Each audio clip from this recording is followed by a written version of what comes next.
ጤና ይስጥልን ተከበራችሁ የብሬዲዮ ቤተሰቦችና አድማጮች ዕለቱን ዜናዎችን እናሰማችኋለን። ዜናውን እናሰማችሁ ሀብታሙ አስፋና ታምሩ ገዳን ባለንበት ሰዓት አቆጣጠር የዛሬ ሰኔ 16 ቀን 2017 ዓ.ም ዜናዎችን ከማሰማታችን በፊት አርዕስተ ዜናውን እናስቀድማለን። የአማራ ፋኖ ብሔራዊ ኃይል በተለያዩ ቀጠናዎች ያደረጋቸው ወታደራዊ እንቅስቃሴዎች የፋኖ ኮማንዶዎች ምርቃትና ብርጋዴር ጀነራል አሳምነው መታሰብ፣ የሰኔ 15ቱ ግድያና የህወሓቱ መሪ ጥሪ፣ የሁመራው ሽርጉድ፣ የፖሊዮ ችግር፣ የፖለቲካ እስረኛው አምባሳደር ትራምፕና ቡሽ፣ የኢራን ጥቃት የሚሉና ሌሎችም ወቅታዊ ዜናዎች አሉን። ዝርዝሩን እንሆ።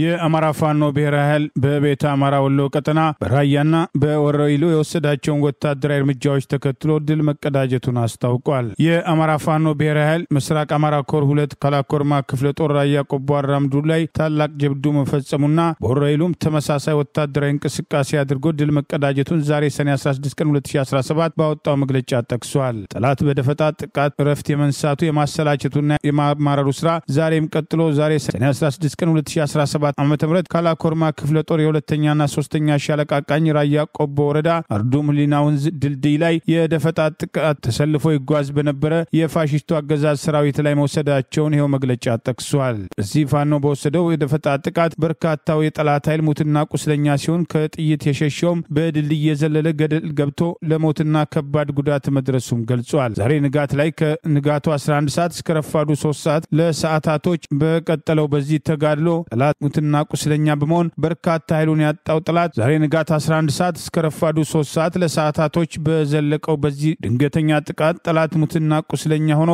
በርካታ ኃይሉን ያጣው ሲሆን ዙ 23 እና ብረት ለበስ በማምጣትና ሽፋን በመስጠት አስከሬንና ቁስለኛውን በማንሳት በፓትሮልና በተገደዱ ባጃጆች ወደ አራምዶና ቆቦ ከተማ ሲያመላልስ ማርፈዱንም መግለጫው ጠቅሷል። ባለፉት ጊዜያቶች በምስራቅ አማራ ኮር 2 ተሃዶች በርካታ የደፈጣ ጥቃቶች ተፈጽመው ብዙ ድል መቀዳጀቱንም አፋብኃ ከቤተ አማራ ወሎ ቀጠና ዛሬ ሰኔ 16 ቀን 2017 ባወጣው መግለጫ ጠቅሶ በሌላ ግንባር በቀጠናው ልጅ ኢያሱ ኮር የጎፍ ክፍለ ጦር ታላቅ ድል መቀዳጀቱንም አስታውሷል። በደቡብ ወሎ ዞን ወረኢሉ ወረዳ ቁልቢ ከተማ ህዝብን ሲያሸብር ሲዘርፍና ሲያንገላታ የቆየው ስልጣን አስጠባቂ ጦርና አብረውት የሰለፉት ባንዳዎች በየጎፍ ክፍለ ጦር ወታደራዊ አዛዥ በኮማንዶ ጌታቸው ማሩና የመረጃና የደህንነት አካላት የተቀናጀ ስራ እጅግ የተሳካ ኦፕሬሽን ማካሄዳቸውን መግለጫው ጠቅሷል። ክፍለ ጦሩ ዛሬ ሰኔ 16 ቀን 2017 ከንጋቱ 12 ሰዓት ወደ ጠላት ምሽግ ተስቦ በመጠጋት ለሰዓታት ባደረገው ውጊያ የወረኢሉ ወረዳ ሆዳ አደር ሚሊሻ ጠርናፊ የነበረው ሰለሞን ሲደመሰስ ሌሎች በርካታ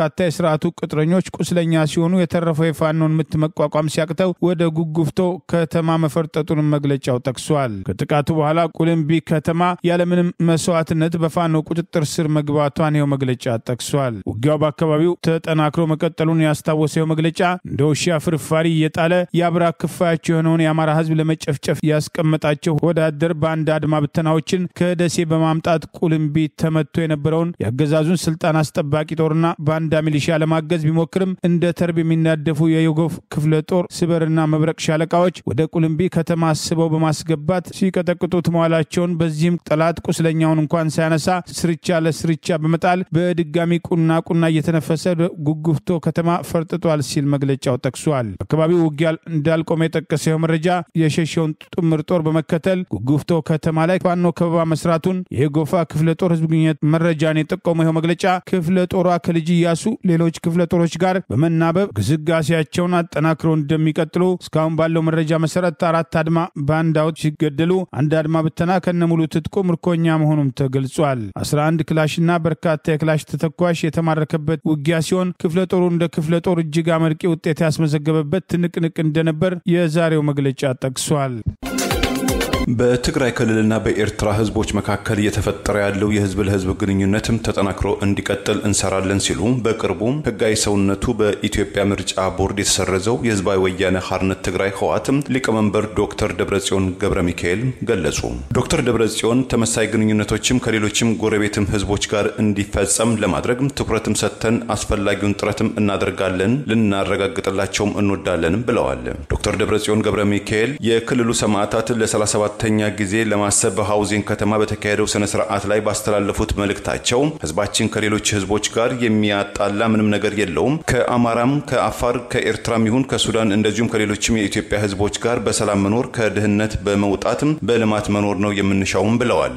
ፓርቲያችን ህወሓት በአሁኑ ወቅት በትግራይና በኤርትራ ህዝቦች መካከል እየተፈጠረ ያለውን የህዝብ ለህዝብ ግንኙነት ተጠናክሮ እንዲቀጥልና ተመሳሳይ ግንኙነቶችም ከጎረቤትም ህዝቦች ጋር እንዲፈጸም ለማድረግ አስፈላጊውን ጥረትም ያደርጋልም ሲሉ ተደምጠዋል። በሌላ በኩል በትግራይ ጦርነት ከተጀመረ አንስቶም ላለፉት 5 ዓመታት ተለያይተው የቆዩት በዛላምበሳ የሚገኙ የኢትዮጵያና የኤርትራ መንደር ነዋሪዎች በድጋሚ መገናኘታቸው በቅርቡ በማህበራዊ ትስስሮች የተላለፉት መረጃዎችም ያመለክታል። በተመሳሳይ ባለፈው ሳምንት ቀዳሚ ከመረብ ወንዝ ማዶን ባሻገር ያሉ ህዝቦች በተመሳሳይ መገናኘታቸው በተንቀሳቃሽ ምስሎች የተደገፉ መረጃዎችም ገልጸዋል።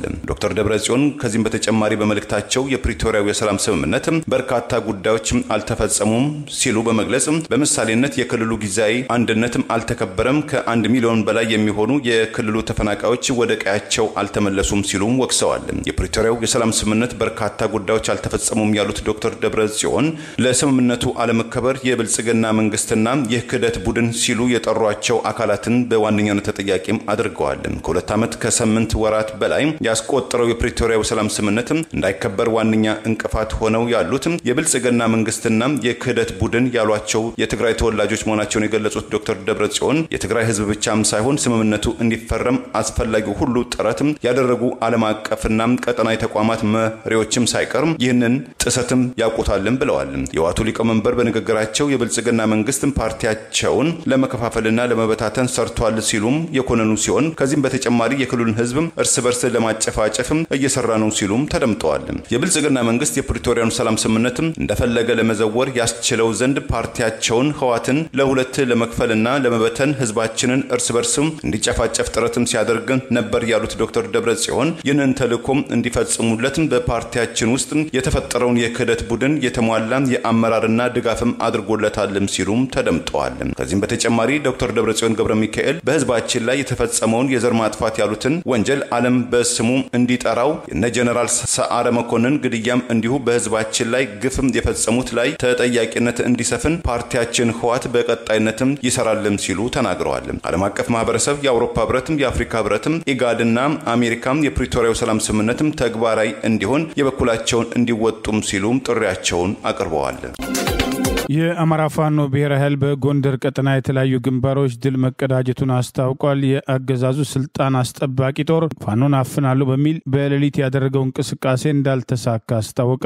የአማራ ፋኖ ብሔራዊ ኃይል አፋብኃ ዛሬ ሰኔ 16 ቀን 2017 ባወጣው መግለጫ በጎንደር ቀጠና ሜጀር ጀነራል ውባንተ አንደኛ ኮር በተለያዩ ግንባሮች ያደረጋቸውን ወታደራዊ እንቅስቃሴዎች ተከትሎ ድል መቀዳጀቱን አስታውቋል። የአገዛዙ ስልጣን አስጠባቂ ሰራዊትና ባንዶች በጥምረት 74ኛና 23ኛ ክፍለ ጦሮች የ303ኛ ኮር ልዩ ኮማንዶና የኮሩ ቃኝና መሐንዲሶች በጋራ በመሆን ከእንዳቤትና ከስቴ ተውጣጥተው የአማራ ፋኖ ብሔራዊ ኃይል ሜጀር ጀነራል ውባንተ አባተ አንደኛ ኮር የፋኖ አባላትን እናፍናለን በሚል ከሌሊት ጀምሮ ቢንቀሳቀሱም በሜጀር ጀነራል ውባንተ አባተ ተወርዋሪ ክፍለ ጦር የጉና ክፍለ ጦር አካል የሆኑት ገብረ መስቀል ብርጌድ፣ መቅደላ ብርጌድ፣ የስቴ ዳንሳ 2 ሻለቆች የኮሩ ተወርዋሪ ኃይልና የጣና ገላውዲዮስ ክፍለ ጦር ሜካናይዝድ ክፍል በጥምረትና በተቀናጀ መንገድ ሌሊቱን አሉ የተባሉ የውጊያ ቦታዎችን ከቴሌ እስከ ደረባ ከቆሜሳ እስከ ገላውዲዮስ ከሳና እስከ ጠጅ መረር በመያዝ ያገዛዙን ስልጣን አስጠባቂና አብረውት የተሰለፉ ባንዶችን ከፍተኛ ሰብአዊና ቁሳዊ ኪሳራ እንዳደረሱባቸው በዚሁ መግለጫ ጠቅሷል። ፋኖ እናፍናለን በሚል በሌሊት የተንቀሳቀሰው ኃይል በፋኖ ተከቦ ፋኖ ቀለበት ገብተው ከኋላ ጭምር እየተቆረጡ ከፍተኛ ኪሳራ ማስተናገዳቸውን ገልጿል። በሌላ ግንባር ሀገረ ቢዘንና የስቴ ዳንሳ ብርጌድ 2 ሻለቆች ከስማዳ እስከ ስቴ አኩሪ ገድል መፈጸማቸውን መግለጫው ጠቅሷል። የአገዛዙ ሰራዊት ደራና ስቴና እንዳቤት ለላከው ኃይል ተጨማሪ ኃይል ከስማዳ በጸዶየ በኩል ለማምጣት ቢሞክርም የጉና ክፍለ ጦር አካል የሆኑት ስማዳ ሀገረ ቢዘን ብርጌድ በክንዳቸው ጠላትን ባለበት እንዲቆም ሲያደርጉት ከጋይን ተጨማሪ ኃይል መጥቶ ከበባ የፈጸመ ቢሆንም እንዳልተሳካለት ከሜጀር ጀነራል ውባንተ አባተ ኮር ህዝብ ግንኙነት ኃላፊ ፋኖ ኢንጂነር ሀቅ ያለው ጸጋ በላከው በዚሁ የኮሩ መግለጫ አስታውቋል። እርዳታ ሰጣለሁ ብሎ የመጣው ጦር በመክበብ የጉና ክፍለ ጦር የስቴ የደንሳ ብርጌድ 2 ሻለቆች በሻለቃ አብራራውና በሻለቃ ብርቃየሁ ደምሴ እየተመሩ ከሸምበቆና ከገና መምቻ በመወርወር የከበበውን የአብይ አገዛዝ ስልጣን አስጠባቂ ጦር በመበታተን በቆረጣ ጭምር ደም መላሽነታቸውን በተግባር ማረጋገጣቸው ተጠቅሷል። ቀጭን ወንዝ ላይ መሽጎ የነበረው ጠላት እንዳልነበር ተደርጎ ተመቶ የቀረው ኃይል የፈረጠጠ ሲሆን ያገዛዙ ዕድሜ አርዛሚ ወታደር ቁስለኛውና አስክሬኑን ሳይዝ በተሽከርካሪም በእግርም ወደ ስማዳ ወገዳ ከተማ እግሬ አውጪኝ ብሎ መፈርጠጡን ይኸው መግለጫ ጠቅሷል። በዚሁ ቀጠና የብርጌዱ ምርጦች ተመርጠው ምክሬ፣ ሾህት፣ ደንጎል፣ ጽዮና፣ መካነ ኢየሱስ 03 ቀበሌ በመግባት ያገዛዙ ስልጣን አስጠባቂ ሰራዊት ላይ ድንገተኛ ጥቃት በመሰንዘር ከፍተኛ ድል መቀዳጀታቸውን በዚህ የታቀደና የተጠናው ኦፕሬሽን ፋኖ በጠላት ላይ ከፍተኛ ሰብአዊና ቁሳዊ ኪሳራ ማድረሱንም ጠቅሷል። በሁሉም የውጊያ ቦታዎች ዘሮባንቶች የአማራ ፋኖች ሸጋ የሆነ ውጤት ሲያገኙ፣ በተቃራኒው ያገዛዙ ሰራዊት ከቁስ እስከ ህይወት ከጉልበት እስከ ሞራል ከፍተኛ ኪሳራ አስተናግዷል በማለት ፋኖ ኢንጂነር ሀቅ ያለው ጸጋ በዚሁ መግለጫ አስታውቋል። ይህ በእንዲህ እንዳለ ለአገዛዙ ስልጣን አስጠባቂ ጦር በቅርቡ እጁን የሰጠው ባንዳው ጸዳሉ ደሴ እየመራ የጠላት ጦር ይዞ መምጣቱን የጠቀሰው የዛሬው መግለጫ ተስፋ የቆረጠው ፋሺስት አገዛዝ በባንዳው እየተመራ ከደብረ ታቦር ከተማ ተነስቶ በከተማው ዙሪያ ባሉ የገጠር ቀበሌዎች ማህበረሰቡን ሰብስቦ የተላላኪነት ስብከቱን ሲሰብክ እንደነበርና በዚህ ጊዜ ባዴን ካድሮች በጸዳሉ ደሴ ትውልድ ቦታ አሪንጎ ላይ ህዝቡን በመሰብሰብ ልጆቻችሁን እንዲገቡ አድርጉ፣ የባንተ ጦር ብቻውን ተዋግቶ ነጻነት አያገኝም በማለት መቀስቀሳቸውን የጠቀሰው መግለጫ ጸዳሉ ደሴን ተመልከቱ፣ ልጆቻችሁን ግቡ በማለት ባንዳው ጸዳሉ ደሴ መንግስት አጋዥ ሆኖ እየሰራ መሆኑን ካድሬዎች ለተሰብሳቢው ባንዳው ላይ እያሾፉ ጭምር መናገራቸውን መግለጫው ጠቅሷል። በዚህ ጊዜ ካድሬው ተሰብሳቢውን ለማሸማቀቅ ቢሞክርም ህዝቡ በተቃራኒው ባንዳነትን እንጸየፋለን በማለት ምላሽ መስጠቱን ሜጀር ጀነራል ባንታባተ አንደኛ ኮር ዝግኝት ኃላፊ ፋኖ ኢንጂነር ሀቅ ያለው ጸጋ ዛሬ ሰኔ 16 ቀን 2017 በላከው በዚሁ መግለጫ አስታውቋል። በኢትዮጵያ ውስጥ ዋና ከተማ አዲስ አበባን ጨምሮ የተለያዩ አካባቢዎችም የመብራት ኃይል መቋረጡም ተከሰተ። የባለስልጣን መስሪያ ቤቱም የተቋረጠው የኤሌክትሪክ ኃይል መመለሱን ገለጸ። የቻይናው የዜና አገልግሎት ሽንሁዋም ከአዲስ አበባ እንደዘገበው ዛሬ ሰኞ አዲስ አበባ ከተማን ጨምሮ በዋና የኤሌክትሪክ ቋት ወይም ግሬድ ላይ በደረሰው ስህተት በተለያዩ አካባቢዎች የኤሌክትሪክ ስርጭትም ተቋርጦ ነበረም ብሏል። የኢትዮጵያ ኤሌክትሪክ ኃይል ተቋም ባወጣው መግለጫ የተቋረጠው የኤሌክትሪክ ኃይል አዲስ አበባን ጨምሮ በመላው ኢትዮጵያም ዳግም ተመልሷል ማለቱም ሽንሁዋም ዘግቧል። 65 ከመቶ ያህል ህዝቧም በድቅድቅ ጨለማ ውስጥ የሚኖረው ኢትዮጵያ በአሁኑ ወቅት ለጎረቤት ጅቡቲም፣ ኬንያና ሱዳን የኤሌክትሪክ ኃይል የምታጋራም ሲሆን በቀጣይነትም ለ14 የአፍሪካ አገራትም የኤሌክትሪክ ኃይል አቅርቦት ለመሸጥም በእንቅስቃሴ ላይ እንደምትገኝ ፕሬዝዳንት ታዬ አጽቀሥላሴም በቅርቡ መናገራቸውን ሽንሁዋ አውስቷል። የአማራ ፋኖ ብሔር ኃይል በጎጃም ቀጠና ለወራት ያሰለጠናቸውን ፋኖች አስመርቀዋል። ህዝባዊ መድረኮችም አጠናክሮ መቀጠሉን አስታውቋል። የአማራ ፋኖ ብሔር ኃይል በጎጃም ቀጠና ህዝባዊ መድረኮችን አጠናክሮ መቀጠሉና ለወራት ያሰለጠናቸውን ፋኖች ማስመረቁን ዛሬ ሰኔ 16 ቀን 2017 ባወጣው መግለጫ አስታውቋል። አማራ እንደ ህዝብ የደረሰበትና ወደፊት እየመጣ ያለውን በመምከር የመፍትሄ አቅጣጫ እያስቀመጠ እየታገለ ይገኛል ያለው መግለጫ ፋኖ የህዝብን ጥያቄ አንግቦ ክተት ብሎ ወደ ትግሉ ከገባ 2 ዓመታትን ያለፈ ሲሆን በዚህ በየጊዜው የትግሉን ሂደት እየገመገመ የመፍትሄ አቅጣጫ እያስቀመጠ እንደሚገኝ መግለጫው ጠቅሷል። በቀጠናው 7ኛው አዲስ ዓለማየሁ ክፍለ ጦር አብራጅት ብርጌድ የድጓም ቀበሌ ማህበረሰብ በአስተዳደራዊ ጉዳዮችና ወቅታዊ ፋኖ ትግል የሚሻውን የህዝብ ተሳትፎ አስመልክቶ ሰፊ ውይይት ማድረጉን አስታውቋል። በውይይቱም የብርጌዱ የፖለቲካ ዘርፍ ኃላፊ ፋኖ ወርቅንህና ህዝብ ግንኙነት ኃላፊው ፋኖ ደምስ ሞላ መገኘታቸውን የቀበሌ የጎበዝ አለቆችን በአዲስ በማዋቀር የስራ አቅጣጫ መሰጠቱም ተገልጿል። በሌላ ዜና የብልጽግና አሽከር የነበረ የዚሁ ቀበሌ ሚሊሻ ከጁቤ በመውጣት አብራጅት ብርጌድን የተቀላቀለ ሲሆን በተጨማሪም ለማህበረሰቡ በቀጠና በመደራጀት አካባቢውን እየጠበቀ እንደሆነም ተገልጿል። በቀኝ ጌታ ወፍታዊ ንጉሴ በቀጠናው 6ኛው ክፍለ ጦር፣ 7ኛው ክፍለ ጦር አዲስ ዓለማየሁ ክፍለ ጦርና 8ኛው ክፍለ ጦር በላይ ዘለቀ ክፍለ ጦር የተውጣጡ የማህበረሰብ አካባቢያቸውን ለመጠበቅና ከቤት ድረስ ለመዝረፍና ለመግደል ከርስት ለማፈናቀል የሚመጣውን ጠላት በጋራ ለማጥቃት ቃል መግባታቸውም ተገልጿል። በዚህ ውይይት ከ3 ክፍለ ጦሮች አመራሮች በመገኘት ስለ ሰላምና ትግሉ የደረሰበትን ደረጃ መረጃ አስረድተዋል። ይህ በእንዲህ እንዳለ ብርጋዴር ጄኔራል አሳምነው ጽጌ የተሰዉበትን 6ኛ ዓመት ሰኔ 17 ቀን 2011 ዓ.ም ምክንያት በማድረግ በትላንትናው ዕለት ለወራት የሰለጠኑ የፋኖ ኮማንዶዎች በጎንቻ መመረቃቸው ተገለጸ። የአማራ ፋኖ ብሔራዊ ኃይል አፋብኃ በቀጠናው 9ኛው ሳሙኤል አወቀ ክፍለ ጦር በጎንቻ የአማራ ህዝብ ከተደቀነበት የመጥፋት አደጋ ለመታደግ ብርጋዴር ጄኔራል አሳምነው ጽጌ አማራ ተደራጅቶ ታይቶ ተሰምቶ በማይታወቅ መልኩ ጠላቶቻችን ከበውናል ባለው መሰረት ሰኔ 17 ቀን 2017 ዓ.ም 6ኛ ዓመት በሴራ የተሰዋበት ቀን ታሳቢ በማድረግ የምርቃት ስነ ስርዓቱ መካሄዱ ተገልጿል። አረንዛው ጎንቻ ብርጌድ ለወራት ያሰለጠናቸውን 4ኛ ዙር ልዩ ተወርዋሪ የፋኖ ኮማንዶዎችን ትላንት ሰኔ 15 ቀን 2017 ያስመረቀ ሲሆን በዚህ የምርቃት ስነ ስርዓት ላይ የተለያዩ የክብር እንግዶች፣ የአካባቢው ማህበረሰብ፣ የክፍለ ጦር አመራሮችና ፋኖ ዳግም ሙሉቀን ምክትል ዘመቻ፣ ፋኖ ዮሐንስ ህግ ክፍል፣ ፋኖ ኢንጂነር ካሳሁን ሶቢሆንና ሙሉ የብርጌዱ አመራርና አባላት በፕሮግራሙ ላይ መታደማቸው ተገልጿል። በዕለቱም ተወርዋሪ ኮማንዶ ተመራቂዎች አስገራሚ የሰልፍ ትርኢትና የሰለጠኑበትን ወታደራዊ ጥበብ ጭምር ለታዳሚው ማሳየታቸው ተገልጿል። የብርጌዱ ወታደራዊ አዛዥ አርበኛ ዳዊት ገብሬ የዛሬው ቀን ልዩ የሚያደርገው ለአማራ ህዝብ ህይወቱን የሰጠው ለመሰባሰባችን ምክንያት ለሆነው ጄኔራል አሳምነው ጽጌ 6ኛ የሙት ዓመት መታሰቢያ ቀን በመሆኑ ነው በማለት በምረቃት ስነ ስርዓቱ ላይ ንግግር ማድረጉን፣ ሌሎችም በየደረጃው ንግግር ማድረጋቸውን ይኸው መግለጫ አስታውሷል። የአማራ ፋኖ ከተለያየ አደረጃጀት ወደ አንድ ተቋም መጥቶ ወጥ የሆነ አንድ ድርጅት የተመሰረተበት አረንዛው ጎንቻ ብርጌድ ወጥና ሰንሰለት ከሌለው አደረጃጀት ወደ አንድ የመጣበት ማግስት መሆኑና በዚህ አጭር ጊዜ ውስጥ ጠላትን አይቀጡ ቅጣት እየቀጣ የጠላት ምሽግ የነበሩ ቦታዎችን መቆጣጠር መቻሉን ልዩ እንደሚያደርገውን በምረቃት ስነ ስርዓቱ ላይ መግለጹን የአማራ ፋኖ ብሔራዊ ኃይል በጎጃም ቀጠና ሳሙኤል አወቀ ክፍለ ጦር ህዝብ ግንኙነት ኃላፊ ፋኖ ዘላለም ደስታ በተጨማሪ ገልጿል።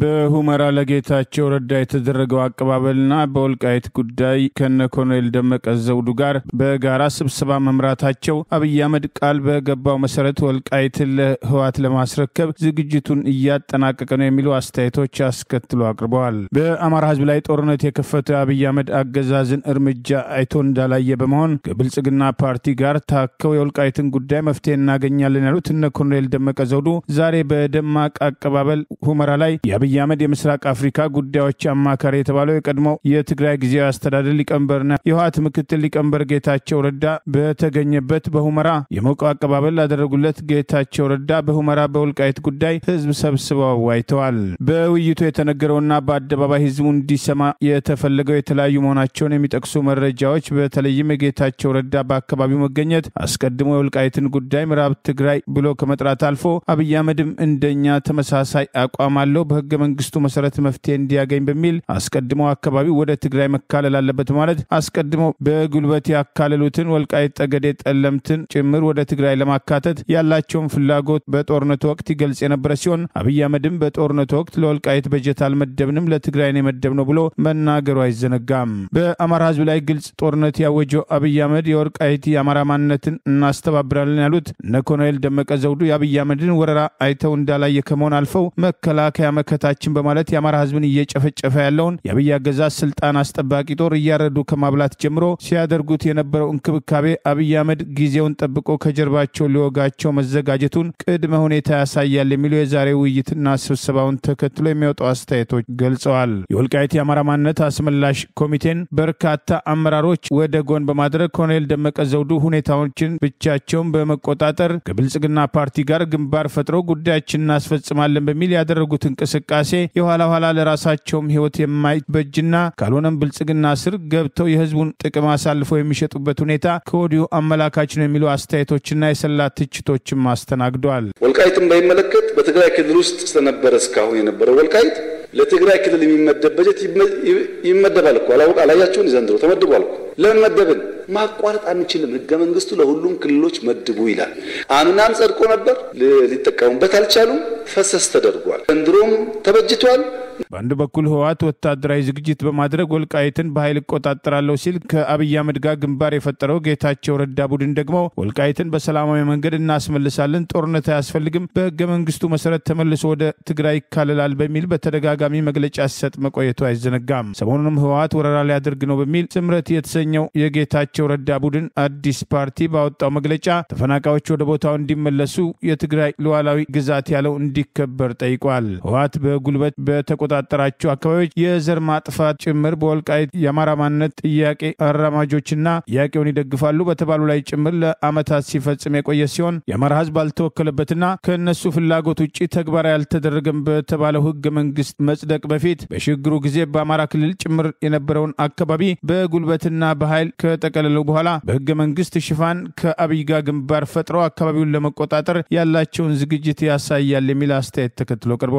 ከዚህ ቀደም በራያም በተመሳሳይ አብይ አህመድ የአገዛዙን ስልጣን አስጠባቂ ጦር በመጠቀም በአካባቢው የነበሩ የአማራ ልዩ ኃይሎችና ሚሊሻዎችን ካስወጣ በኋላ በተፈናቃዮች ስም የህወሓት ታጣቂዎች ጭምር በአካባቢው እንዲሰፍሩ በማድረግ ከ100,000 በላይ አማራ ብሔር ተወላጆች ከራያ መፈናቀላቸው አይዘነጋም። ዶክተር አብይ ተሳስቶ ነው አምኖበት አላቅም። የምዕራብ ትግራይ ጉዳይ በየመንገዱ የተገደሉ ሰዎች ባይሆን በክብር አርፈው ሰው ተፈናቀሉ ተመልሰው ነበር። የገደሉት ሰዎች ስለፈራቸው ሊሆን ይችላል። በደንብ እንትናል ለኔ ገባኝ። በጀትም የተመደበው በትግራይ ስር ነው ሲል ለኔ ገባኝ። የአማራ ሽፍቶት ሃቭ ነው ቢዝነስ ዴር ማለት ነው። አይመለከታቸውም እንደማለት ነው። በተወሰነ ደረጃ የዋህ ሆኜም ሊሆን ይችላል። እነዚህ ሰዎች ህገ መንግስቱን በተወሰነ መልኩም ቢሆን ሲሪየስሊ መውሰድ ጀመሩ ወይ የሚል ነገር ዝም ብሎ ታይቶ ነበር። በኢትዮጵያ ውስጥ በፖሊዮ ቫይረስ የተጠቁ ሰዎች ቁጥር መጨመሩ ዓለም አቀፉ የጸረ ፖሊዮ ዘመቻም ተቋም ገለጸ። የአሜሪካ የበሽታዎች ቁጥጥር ተቋም ዜጎቹ ወደ ኢትዮጵያ ከመሄዳቸው በፊትም የፖሊዮ ቅድመ ክትባት እንዲያደርጉ አሳሰበ። ተቋሙ ባለፈው ሰኔ ወይም በፈረንጆቹ ጁን 18 2025 ይፋ ባደረገው መረጃም በቅርቡ በኦሮሚያ ክልል በቫይረሱ የተጠቁ 4 ሰዎችን ጨምሮ በኢትዮጵያ ውስጥ በአሁኑ ወቅት 33 በልጅነት ልምሻ ወይም በፖሊዮ ቫይረስ የተጠቁ ሰዎችም ይገኛሉ ብሏል።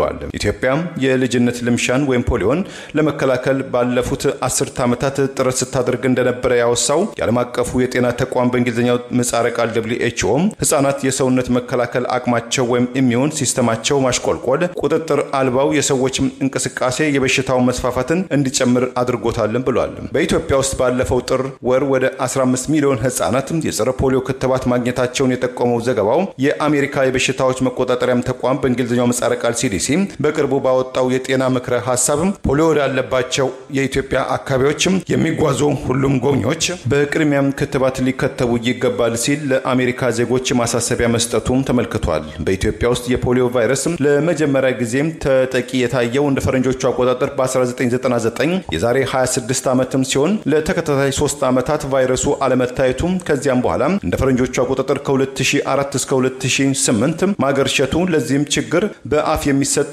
የጸረ ፖሊዮ ክትባት በበቂ ደረጃ አለመቅረቡ የዜጎችም ስደትም ድንበር ተሻጋሪ የንግድ ልውውጦችና ተገቢው ቅኝት አለመደረጉም ተመልክቷል። ባለፈው ዓመት በቫይረሱ የተያዙ ሰዎች ቁጥር 43 እንደነበረም በዘገባው ላይ ተመልክቷል።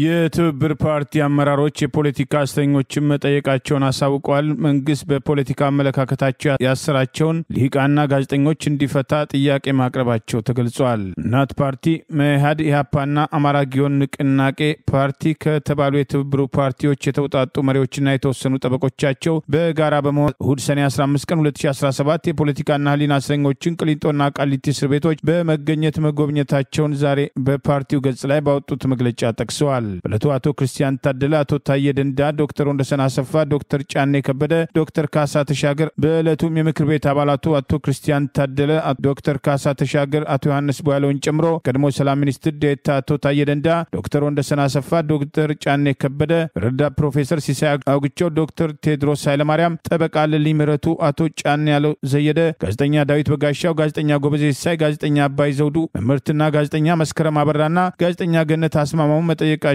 አስታውቀዋል። ለሀገርና ህዝብ ብለው ለከፈሉትና ለሚከፍሉት ዋጋ አመስግነው ማበረታታቸውን የጠቀሰው ይኸው መግለጫ እነሱም በትብብሩ ፓርቲ አመራሮች በመጎብኘታቸው መደሰታቸውን ጠቁመዋል። እነዚህ በስም የሚታወቁና በአንድ ቀን መጠየቅ የሚቻለውን ያህል ጥቂቶች ተነሱ እንጂ በስም የማይታወቁ በየማጎሪያና ማሰቃያ ቤቱ ያሉ በፖለቲካ አመለካከታቸው በማንነታቸውና በሀሳብ በነጻነት በማራመዳቸው ብቻ ታፍነው የሚሰቃዩ በሺህ የሚቆጠሩ ኢትዮጵያውያን እንዳሉ ፀሐይ የሞቀው ሀቅ ነው በማለት እውነታውን ፓርቲዎቹ በመረጃው ጠቁመዋል። ያለውን የተቀደሰ ተግባር አጠናክሮ እንደሚቀጥሉበት ያሳወቁት የትብብሩ አመራሮች ይህን ያለ ሀገር የላቀ ጠቀሜታ ያለው ስብስብ በእስር ቤት አጉሮ ማሰቃየት ኢትዮጵያ አሁንም ገና ያልተሻገረችው የተጣባ አምባገነንነት አባዜ እንዳለ ማሳያ መሆኑንም ጠቁመዋል። የአሁኑም ስርዓት እንደ ከዚህ ቀደሞች ሁሉ ክፉኛ ሀሳብን ይፈራል ሲሉ የገለጹት ፓርቲዎቹ አመራሮቹ የኢትዮጵያ ብሔራዊ ምርጫ ቦርድ፣ የኢትዮጵያ ሰብአዊ መብት ኮሚሽንና የሰብአዊ መብት ድርጅቶች፣ ፓርቲዎች፣ ኤምባሲዎችና ሚዲያው አጀንዳ አድርገው መስራትና መጠየቅ ይኖርባቸዋል ሲሉ ጥሪ አቅርበዋል። በተለይ ህዝቡ የግፍ እስረኞችና በብዙ ችግር እያለፉ የሚገኙ ቤተሰቦቻቸውን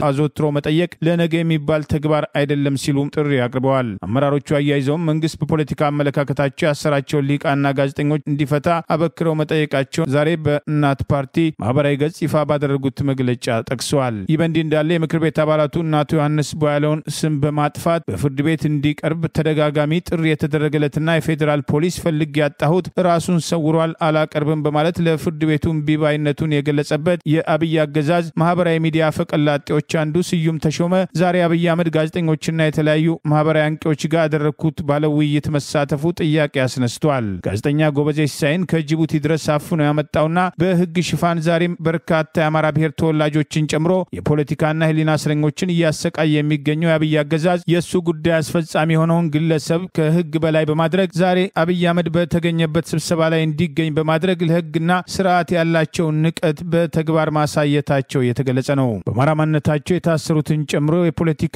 ህሊና እስረኞች በሐሳብ የሰጧቸውን አስተያየቶች በመፍራት በተለይም አዛውንቱን አቶ ታዲዮስ ታንቱን ጭምር በጭካኔ ዛሬም አስሮ የሚያሰቃየው አገዛዝ ለህግ ተቆርቋሪ በመምሰል ህጋዊ ስርዓቱን በህገ ወጥ መንገድ ለመገልበጥ በሚል በአማራ ህዝብ ላይ ግልጽ ጦርነት በማወጅ በአማራ ማንነታቸው ሳቢያ በ10 ሺህ የሚቆጠሩ የፖለቲካና ህሊና እስረኞችን በሚታወቁና በማይታወቁ ማጎሪያ ቤቶች ውስጥ አድርጎ እያሰቃየ የሚገኝ ሲሆን በሌላ በኩል አንድ ተራ ያገዛዙን የማህበራዊ ሚዲያ አፈቀላጤ ህግን አክብሮ ፍርድ ቤት አለማቅረቡ የስርዓቱን ገበና በራሱ ተግባር አጋልጧል በማለት አብይና ስርዓቱ ህግን በማዋረዳቸው በህግ ስም ሊቀልዱ የሚችሉበት እድል እየጠበበ መምጣቱን ስርዓቱ መውደቂያውን በራሱ እያፋጠነ መሆኑን የግለሰቡን አብይ አህመድ በመራው ስብሰባ ላይ መገኘት አስታኳ የተለያዩ የተቃውሞ አስተያየቶች ሲሰጡ አስተውለናል። የአፍሪካ ሰላምና እርቅ ኢንስቲትዩት አብይና የሚመራውን ፋሺስታዊ አገዛዝ ለማስወገድ ሁሉም ኢትዮጵያዊ በጋራ እንዲነሳ ጥሪ ያቀረበ፣ የፖለቲካ እስረኞች እንዲፈቱ፣ በንጹሃን ጭፍጨፋ ተጠያቂ የሆኑ ለፍርድ እንዲቀርቡ ጭምር መስራት እንደሚያስፈልግ አስታውቋል። የአፍሪካ ሰላምና እርቅ ኢንስቲትዩት ከዋሽንግተን በወቅታዊ ጉዳይ ባወጣው መግለጫ አብይና የሚመራው ፋሺስታዊ ብልጽግና አገዛዝ ከኢትዮጵያና ከኢትዮጵያ ህዝብ ጫንቃ ላይ ለአንዴና ለመጨረሻ ጊዜ የማስወገድ ኃላፊነት በሁሉም ኢትዮጵያን ኃላፊነትና ግዴታ ሆኖ ማግኘቱን በማስታወቅ ለህዝቡ ጥሪ አቅርበዋል። በአገር ውስጥም በውጭም የሚገኙ የኢትዮጵያ ምሁራኖች፣ በውጭም በውስጥም ያሉ ሁሉ የሃይማኖት አባቶች፣ የሲቪል ማህበራት መሪዎች፣ ወጣቶችና ሴቶች፣ የማህበራዊ ሚዲያ ባለቤቶች፣ የሳተላይት ቴሌቪዥን ባለቤቶች ሁሉ የሰላማዊ የህዝብ አመፅ በኢትዮጵያ ለማካሄድና አብይና የሱን የግሉ ሆዲድ ብልጽግና አገዛዝን እድሜ ለማሳጠር በጋራ እንዲሰሩ ጥሪ አቅርበዋል። የቀድሞ ሰላም ሚኒስትር ዴኤታ አቶ ታዬ ደንዳ በቅርቡ አብይ አህመድ የአማራ ህዝብን ለማጥፋት ጭምር ያለውን እቅድና በኦሮሞ ህዝብ ላይ የፈጸማቸውን ግፎች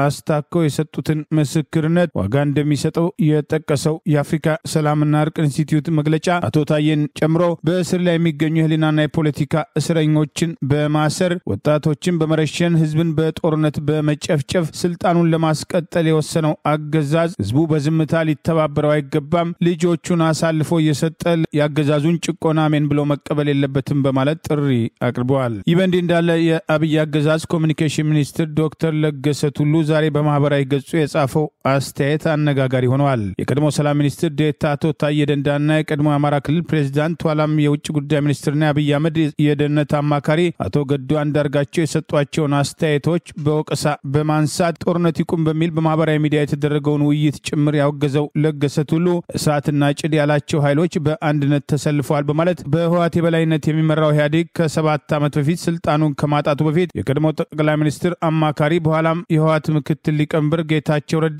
የአማራና የኦሮሞ ህዝብን እሳትና ጭድ እንዴት አብረው ይቆማሉ በማለት ከሰጠው አስተያየት ጋር ተመሳሳይ ሆነዋል። እሳትና ጭድ የሚለው ለገሰ ቱሉ አቶ ታዬ ደንዳ በቅርቡ የአማራ ህዝብና የኦሮሞ ህዝብን ጭምር በማጫረስ ስልጣኑን ለማስቀጠል የወሰነው አብይ አህመድ የአማራ ህዝብን ለማጥፋት ያለውን ፍላጎት ጭምር መናገራቸውን ተከትሎ ለገሰ ቱሉ የሰጠው አስተያየት የአገዛዙን አቋም በሚገባ የሚያንጸባርቅና አቶ ታዬ አስቀድመው የተናገሩት በግልጽ የሚያረጋግጥ መሆኑ ተጠቅሷል።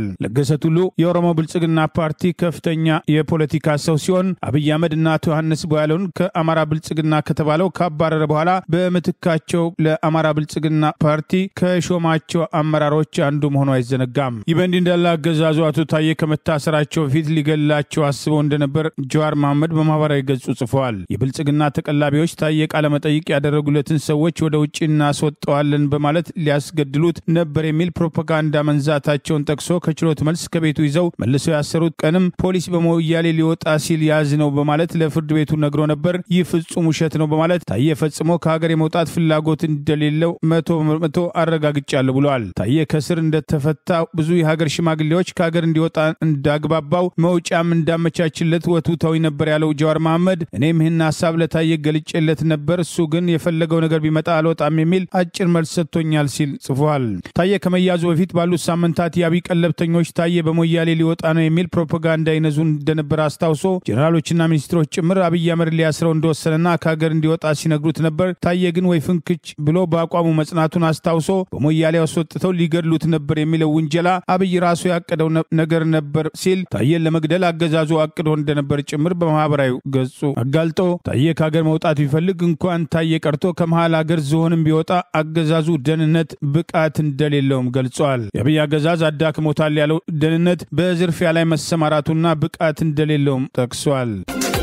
የአሜሪካው ፕሬዝዳንት ዶናልድ ትራምፕ ባለፈው ቅዳሜ በ3 የኢራን የኒኩሌር ማምረቻዎች ላይ ጥቃት እንዲፈጽም ትዕዛዝ መስጠታቸውን ተከትሎ በተለያዩ የአሜሪካ ከተሞች ታላቅ የጸረ ጦርነት ተቃውሞ ሰልፎች ተካሄዱ። በትላንትናው ዕለት በቺካጎ፣ በሎስ አንጀለስ፣ በዋሽንግተን ዲሲ፣ በፖርትላንድ፣ በሂውስተን፣ በኒውዮርክ ጨምሮ በርካታ የአሜሪካ ከተሞች ለተቃውሞ ሰልፍ የወጡት ጸረ ጦርነት ሰልፈኞች ፕሬዝዳንት ዶናልድ ትራምፕ የጦር ወንጀለኛ ናቸው፣ ትራምፕ የጆርጅ ቡሽ ዱካን ተከትለዋል፣ እስራኤልና አሜሪካ ኢራንን ከመደብደብ ይታቀቡ የሚል አስተያየትና ተቃውሞም አሰምተዋል። በሶሻሊዝም ላይበሬሽን አንሰር ኮአሊዥን፣ ብሔራዊ የኢራን የአሜሪካን ካውንስል የመሳሰሉት ድርጅቶች በጠሩት የተቃውሞ ሰልፍ ላይ የወጡት ተቃዋሚ ሰልፈኞች በተለይ የተወሰኑ የቀድሞ የአሜሪካ ወታደሮች በተሳተፉበት በዋሽንግተን ዲሲው የተቃውሞ ሰልፍ ባወጡት የጋራ መግለጫ ፕሬዝዳንት ዶናልድ ትራምፕ ያለ ኮንግረሱ ይሁንታ በኢራን ላይ የቦምብ ናዳ ማውረዳቸው የአሜሪካ ህገ መንግስትን፣ የተባበሩት መንግስታት ቻርተርና ዓለም አቀፍ ህግጋትን የጣሰ ነው ብለውታል። በምረጡኝ ዘመቻቸው ወቅት በዓለም ላይ የቀጠሉ ጦርነቶችን አስቆማለሁ፣ ወደፊትም በኔ ዘመን ጦርነት አይካሄድም፣ እኔም የሰላም ሐዋርያ እሆናለሁ የሚል ቃል የገቡት ፕሬዝዳንት ዶናልድ ትራምፕ ቀዳሚ ዕለት ወደ ኢራን እስራኤል ሰሞንኛ ጦርነት ውስጥ በቀጥታ መግባታቸው አንዳንድ አቀንቃኞችና ተቃዋሚዎች የቀድሞው የአሜሪካው ፕሬዝዳንት ጆርጅ ደብሊው ቡሽ እንደ ፈረንጆቹ አቆጣጠር በ2003 ኢራቅ ጅምላ ጨራሽ የጦር መሳሪያ አላት በሚል የሐሰት መረጃ በማቅረብ ፕሬዝዳንት ሳዳም ሁሴንን በማስወገድ ኢራቅን ወደ ፍርስራሽነት የለወጡበትን አሳዛኝ ታሪክን ትራምፕ ሊደግሙት ነው በማለት ተቃውሟቸውን አሰምተዋል። ጦርነቱን በአስቸኳይ ይቁም የሚል ሰላማዊ ሰልፍ ያካሄዱትም ተቃዋሚዎች ለወታደራዊ ፍጆታም የሚወጣው ደጎስ ያለ ገንዘብ እንደ ጤና ለመሳሰሉት የአገር ውስጥ ጉዳዮችም ይዋል ሲሉም ተደምጠዋል። ለተወሰኑ የሪፐብሊካን ኮንግረስ አባላት ስለ ኢራን ድብደባም ቅድመ መረጃ መስጠታቸውን የተናገሩት ፕሬዝዳንት ዶናልድ ትራምፕ በ3 የኢራን የኒውክሌር ማብለያዎች ላይ የተወሰደው ጥቃት ሙሉ በሙሉ የተሳካና የኢራንን ምኞትን ያጨናገፈ ነው ብለውታል። ፕሬዝዳንት ዶናልድ ትራምፕ በኢራን ላይ ጥቃት መሰንዘራቸውን ተከትሎ በአገር ውስጥ የደህንነት ጥበቃው ከፍ ማለቱም በመላው ዓለም የሚገኙ የአሜሪካ ወታደራዊ ተቋማትና ጥቅሞች ላይ በንቃት እንዲጠብቁ መመሪያ መሰጠቱ የተለያዩ መገናኛ ብዙሃን ዘግበዋል። በግፍ እስር ላይ የሚገኙት የቀድሞ የኢትዮጵያ አምባሳደር አሳሪያቸው አብይ አህመድ መሆኑን ለ5 ወራት በግፍ እስር እየተጉላሉ ሲሆን በፈጠራ ክስ ሳቢያ እየደረሰባቸው ላለው ጥቃት ግንባር ቀደሙ ተጠያቂ አብይ አህመድ መሆኑን መግለጻቸው ታውቋል። በአምባሳደርነትና በከፍተኛ ዲፕሎማትነት ኢትዮጵያን በመወከል በሶማሌ ለ14 ዓመት ያገለገሉት የቀድሞ አምባሳደር ጀማል ሁሴን ሙስጠፋ ከአብይ አህመድ ውጭ ማንም ሊያስራቸው እንደማይችል በፈጠራ የሽብር ክስ ከ5 ወራት በላይ በግፍ እስር ላይ እንደሚገኙ የፍርድ ቤት ሂደታቸውን የተከታተለው አውሎክሰን አንድነት በላከው ዘገባ ጠቅሷል። አምባሳደር ጀማል ሁንዲን ሙስጠፋ የሚባሉት የቀድሞ አምባሳደር ከ5 ወራት በፊት አዲስ አበባ ለሚኩራ ክፍለ ከተማ ወረዳ 3 በመኖሪያ ቤታቸው ላይ ሳሉ ያለ ፍርድ ቤት ትዕዛዝ ክብራቸውንና አገልግሎታቸውን በማይመጥን መልኩ መንግስታዊ አፈና እንደተፈጸመባቸው ይኸው ዘገባ ጠቅሷል። እኔ ፖለቲካ እስረኛ ነኝ፣ በተለይ ደግሞ የአብይ አህመድ የግል እስረኛ ነኝ ብለው የሚያምኑት የቀድሞ አምባሳደር ከሰውየው ውጭ የሚያስራ ያሰራቸው ሌላ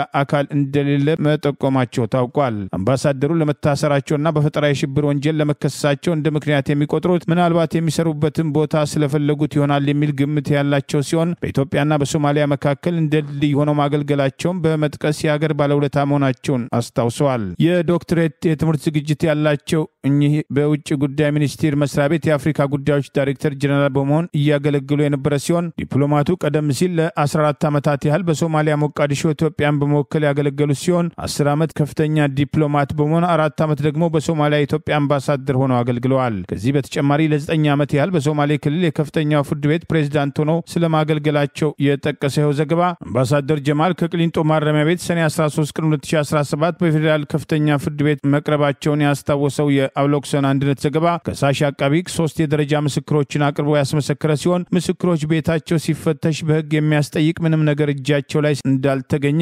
መግለጻቸውን ጠቅሷል። ፍርድ ቤቱ አቃቢ ሕግ በሰነድ ማስረጃ ላይ አስተያየት እንዲሰጥ በሚል ለሰኔ 23 ቀን 2017 ዓ.ም ተለዋጭ ቀጠሮ የያዘ መሆኑንም በዚሁ ዘገባ ጠቅሷል። ባለፈው ሳምንት በቁጥጥር ስር የዋለችው እኛም የዘገብነው የህግ ባለሙያም ሰብለ አሰፋ ሐሰተኛ መረጃ በማሰራጨት እንደተከሰሰችም ጠበቃዋ ለመገናኛ ብዙሃን ተናገሩ።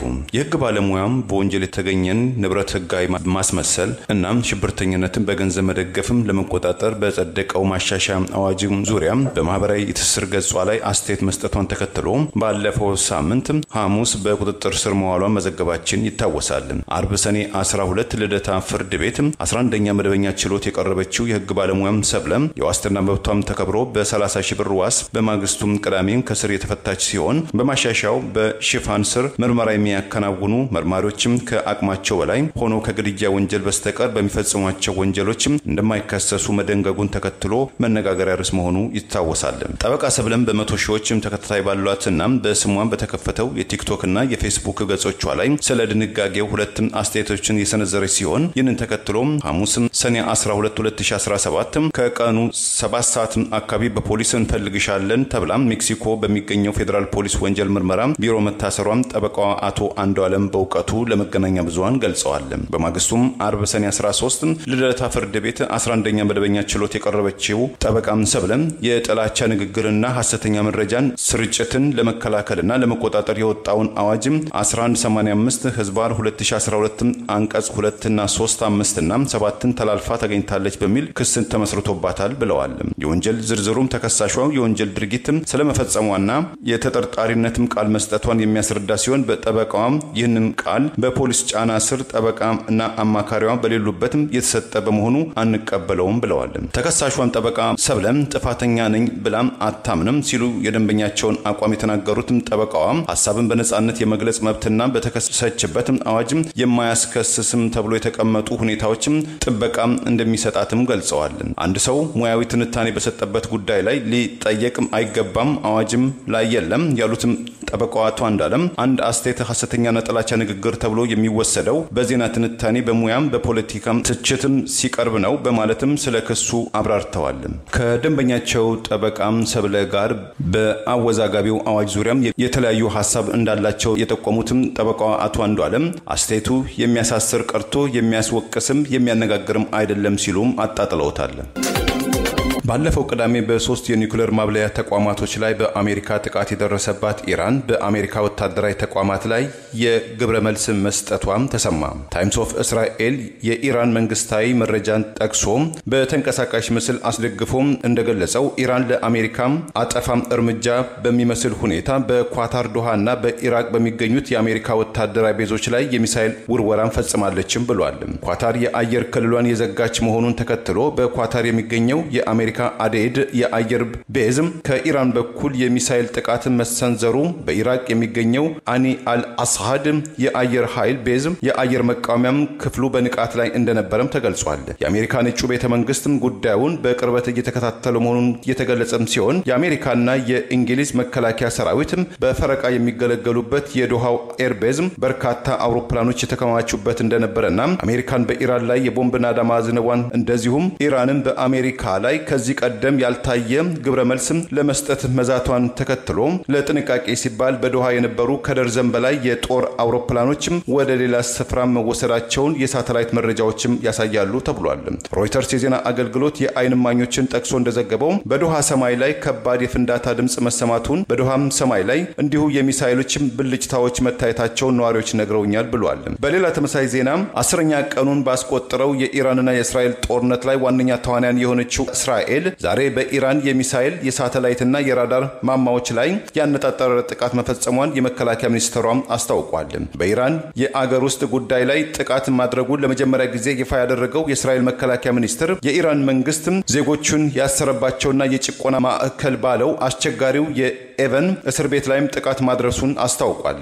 ኢራን ለምትሰነዝረው ማንኛውም ጥቃት አምባገነኑ የኢራን አስተዳደር ተመሳሳይ ቅጣት ይጠብቀዋል ሲል የእስራኤል መከላከያ ሚኒስትር አቋሙን መግለጹም ተዘግቧል። ለዛሬ ያሉን ዜናዎች እነዚህ ናቸው። ዜናውን ስታደምጡ ለቆያችሁ የህብር ሬዲዮ ቤተሰቦችና አድማጮች ምስጋናችን ይድረሳችሁ። የህብር ሬዲዮ ኦፊሻል ዩቲዩብ ቻናላችንን ሰብስክራይብ ያላደረጋችሁ ሰብስክራይብ በማድረግ በተጨማሪ የደወል ምልክቱን በመጫን የህብር ሬዲዮ ቤተሰብ እንድትቀላቀሉ በአክብሮት እንጋብዛለን። እንደወትሮ ሁሉ የህብር ሬዲዮ ቤተሰቦች ፕሮግራሞቻችንን ላይክ በማድረግ ሼር በማድረግ አስተያየቶቻችሁን በመስጠት አብሮነታችሁን እንድትገልጹ በአክብሮት እንጠይቃለን። በድጋሚ እናመሰግናለን። ጤና ይስጥልን። ቸር እንቆይ።